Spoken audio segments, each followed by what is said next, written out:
Well, hello everyone. Welcome to the first live stream for Beyond the Wire, a first World War first-person shooter developed by Redstone Interactive. Now, we've got a couple of developers with us today. We've got Bruno and Alex, creative director and lead game designer, respectively.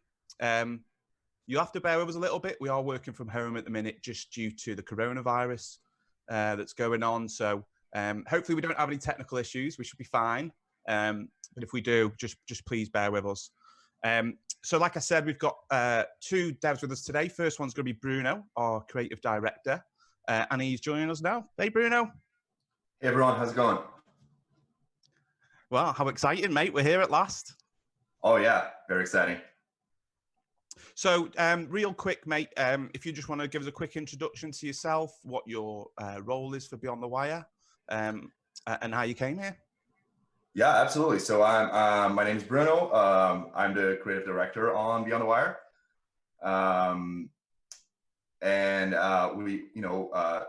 This is this new product we are announcing today, this new game we're announcing today. Yeah. All right, mate. So just for a creative director, just want to run through some of the jobs you've been doing up to now on the project. I know you're a man of many hats with your finger in many pies. So just a quick rundown, mate. Nothing too in depth. Yeah, absolutely. So the creative director, that's my role on Beyond the Wire. That's I'm basically responsible for the overall vision of the game. So aspects like the gameplay, the visual style, audio assets, cinematics, marketing materials, everything, kind of like goes through me kind of thing. So all these elements that are going to be composed together into this one single entity that will eventually, become what the game is. Yeah, and that's basically my role. It's to make sure that all these different elements, different, languages are communicating, and they're like speaking to each other and like being no, that's great. Together. Yeah, no, that's great, mate. Do you want to talk us through how you got to become a creative director? Maybe I know there are people possibly in the chat who would be interested in finding out how to work their way into that position. So just give us a rundown, pal. Absolutely. So it's been a great journey so far. Before working on video games, I was actually on we call it the experimental marketing and interactive industries. So basically what I was doing was I was working with interactive installations and 3D renderings, augmented reality and virtual reality. And that's actually how I got introduced to the Unreal Engine a few years ago. And it eventually, it became one of my main tools for creating all of that stuff. And that kind of background, along with my, my ever-growing passion for creating video games, was what brought me to off-world industries. At that time, I was actually creating my little games by myself, like as a side thing, like a hobby kind of thing. Mm-hmm. And that was it. That was actually what brought me to off-world. And at Offworld, I worked on Squad, on the Squad team for a few years as a blueprint programmer, and mainly, like creating prototypes for the game and implementing like gameplay features.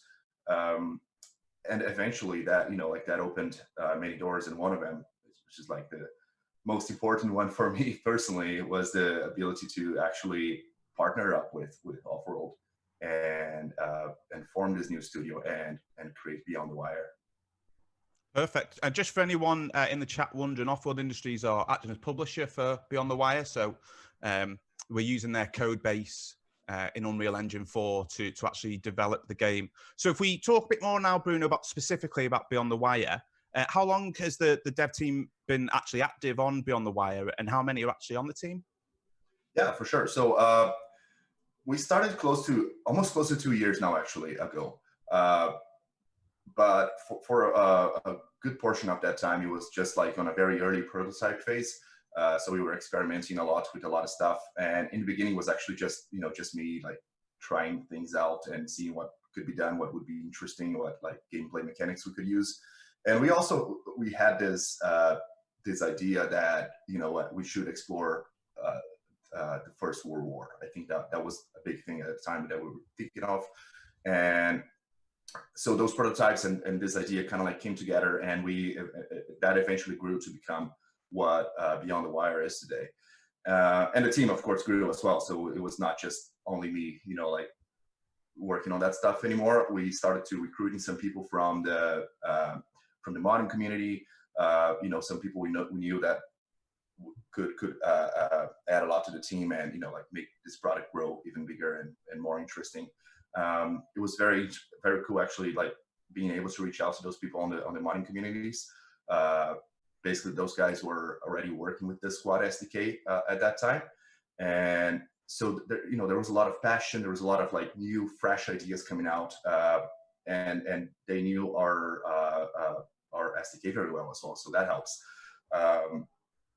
And actually, a few of those guys, they are the ones who created the Canadian Forces DLC for Squad.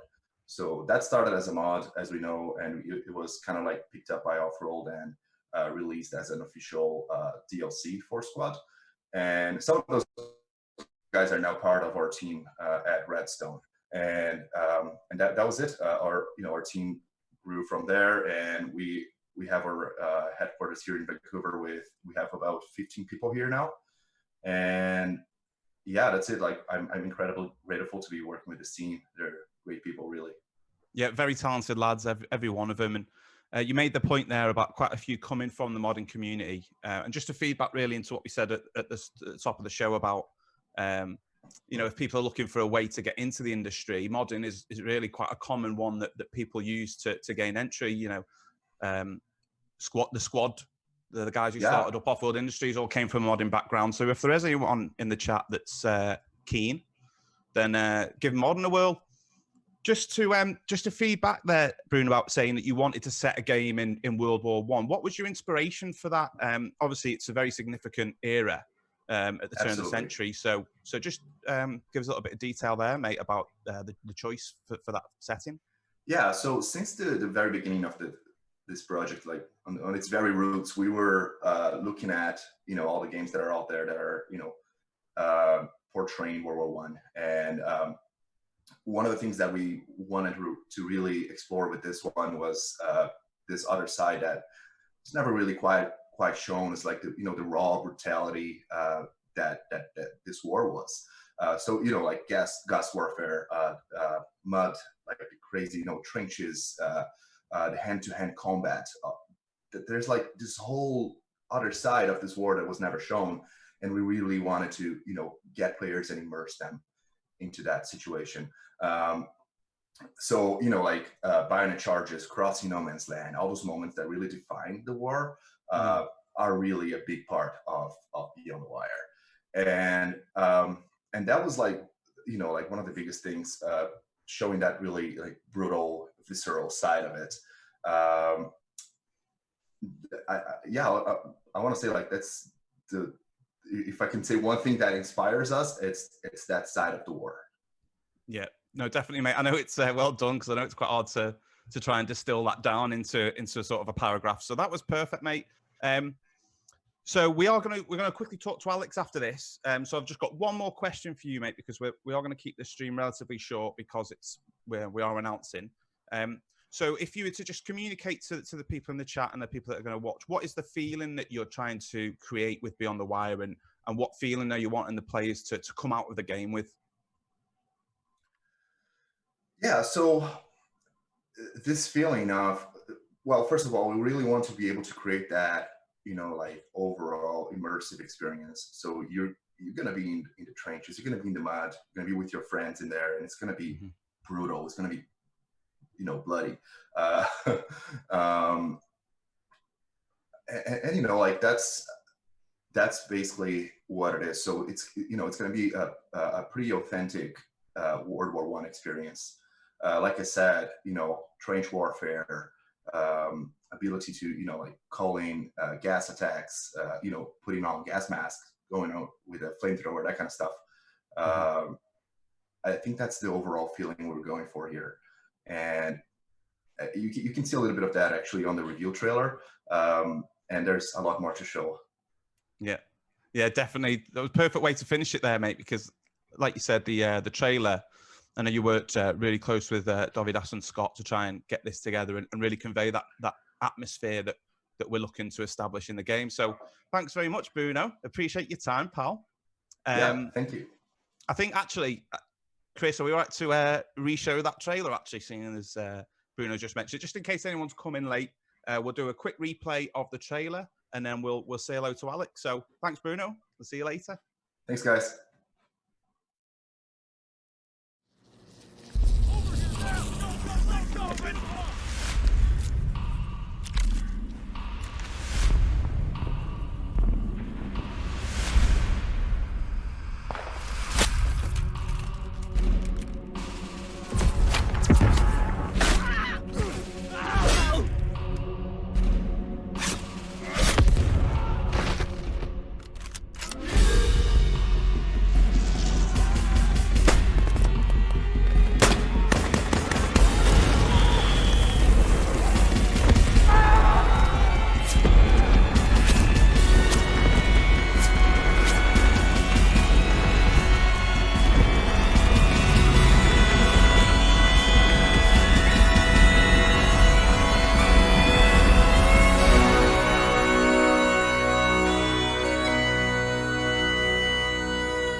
All right, Alex. Hi, mate.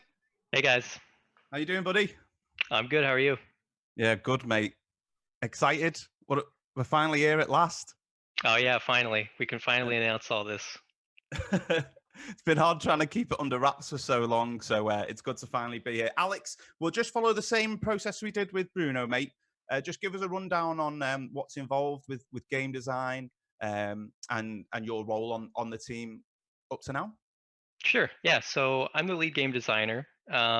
I guess it can kind of be hard to define the responsibilities, but mainly, I came in to help kind of define the goals that we wanted to accomplish. And then once we get into development, a lot of my job is, identifying problems, coming up with ways to solve problems or accomplish the goals that we set out. Usually, like with the team's help, so I try to just help the team generate and guide their way towards different solutions. And then, interpreting feedback, trying to always identify those problems. So yeah, and creating system specs and that sort of thing for when we do have a solution, this is what we want to do to implement it. Awesome. Thanks for that, mate. So again, how did you end up landing with Redstone Interactive? What were you doing before? What's your experience up to now? Just update us, mate, on Alex. Yeah, sure. So it started about 8 years ago.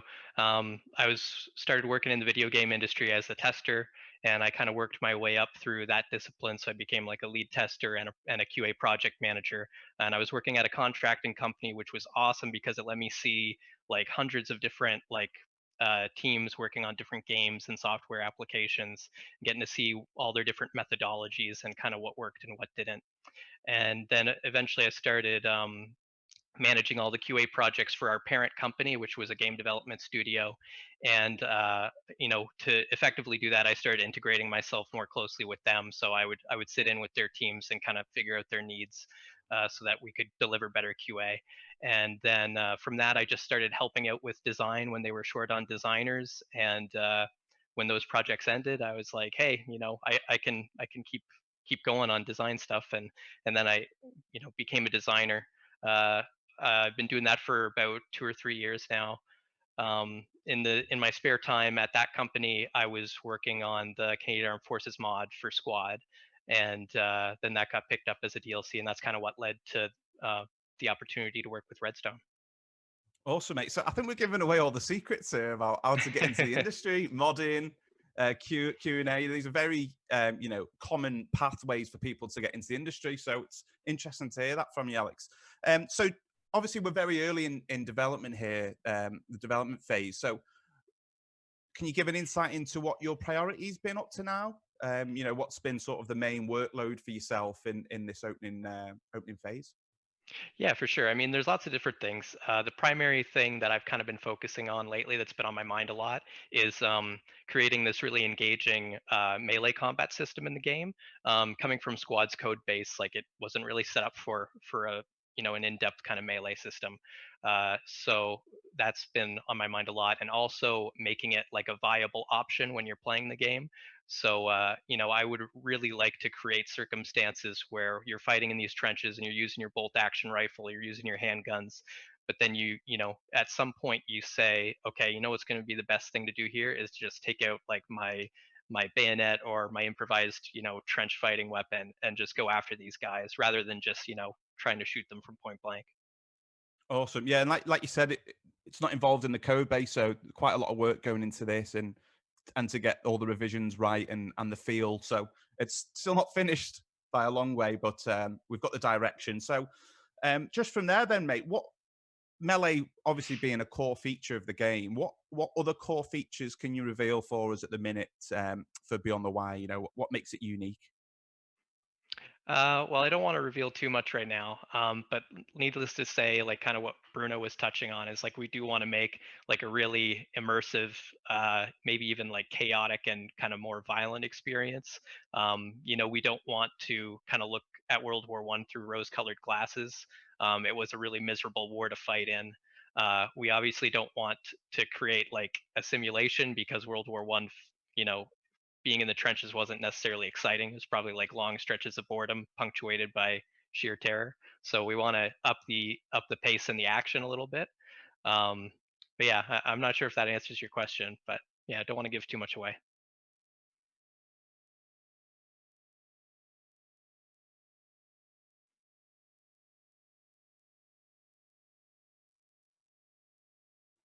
You're muted. Sorry, seems I was muted. No worries. No, that's fine, mate. We obviously don't want to give too much away at the minute, just due to, not revealing too much too soon, so to speak. So I think we'll actually break it off there, Alex. Thanks for your time, mate. Really appreciate it. We know you're really busy. So thanks, mate. We'll quickly do a sign off. So if I can just get a tap from the producer, then we're good to go. See you guys. See you, Alex. So, mate. Right. Thanks, everyone, for tuning in. We really appreciate your time. It's a massive day for us announcing Beyond the Wire. As Bruno said, we've been 2 years of hard work going into this. So Redstone Interactive, really excited to bring this new game to you. Now, we'll have a breakdown of the release schedule. Early access is coming in 2020 on Steam. So get your wish lists in now. It's a massive boon for us, being a small studio, that the wish lists can really get the visibility out there for us early on Steam. So if you're interested in Beyond the Wire, please help us out and wish list it, share it, ask your friends, all that good stuff. All our platforms and social medias are now live, so you can catch the links below. Come and follow us. We'll be posting regular dev blogs and news updates going forward. We're going to try and get a live stream out every month. However, at this early stage, it's going to be quite difficult to try and juggle that. So again, stay tuned and we'll get that information out to you as soon as possible. I think that's it. Oh, follow the link that's now getting posted in the Twitch chat for the closed alpha testing. And we will see you all very soon. Take care, guys. I'll leave you with the trailer. Peace.